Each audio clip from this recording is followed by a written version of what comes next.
চমৎকার একটা প্রশ্ন। পাপ তো সবারই আছে, তো পাপ থাকার পরেও সোজা জান্নাতে চলে যাওয়ার উপায় কি? এটার উপায় হলো অটো পাস। এই যে করোনা ভাইরাসের কারণে স্কুলে ছেলেদেরকে, মেয়েদেরকে, আমাদের শিক্ষার্থীদেরকে অটো পাস করে দেওয়া হয়েছে না? তো আল্লাহ যদি এরকম অটো পাস টাস করে দেয় তাহলে একটা সুযোগ পাওয়া যেতে পারে। কিন্তু ভাইরা আমার, আল্লাহর কাছ থেকে অটো পাসের জন্য মৌলিকভাবে দুটি শর্ত।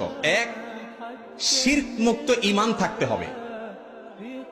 যদি ঈমানের মধ্যে শিরক থাকে তাহলে সেক্ষেত্রে কোনো অবস্থাতে অটো পাসের কোনো সুযোগ নাই। আল্লাহ রাব্বুল আলামিনের কাছে অটো পাস পেতে হলে যেই কাজটি করতে হবে তা হলো শিরক মুক্ত থাকতে হবে।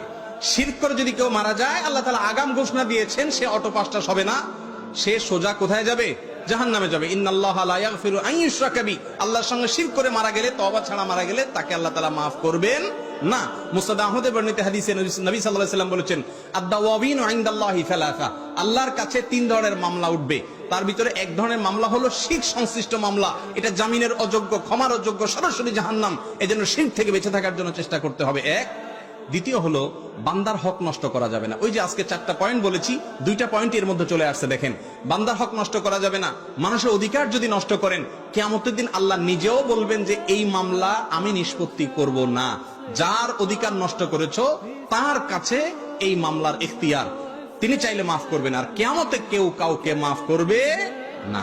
নিজের বাবাও ছেলে মেয়েকে মাফ করবে না। ইয়াউমা ইয়াফিরুল মারউ মিন আখি ওয়া উম্মিহি ওয়া আবি। এজন্য ভাইরা আমার, যদি গুনাহ করেও সোজা জান্নাতে যেতে চান, এক, শিরক থেকে বেঁচে থাকবেন। 2, মানুষের হক নষ্ট করবেন না। আর 3, সর্বক্ষণ তওবাকে নবায়ন করবেন। কিছুক্ষণ পর পর বা প্রতিদিনই আল্লাহর কাছে লজ্জিত হয়ে মাপ চাইবেন এবং চেষ্টা করবেন গুনাহ ছাড়ার। এই কসরত যদি করতে করতে থাকেন, ইনশাআল্লাহ আশা করা যায় পাপের পরেও আল্লাহ তাআলা মাফ করে জান্নাত দিবেন।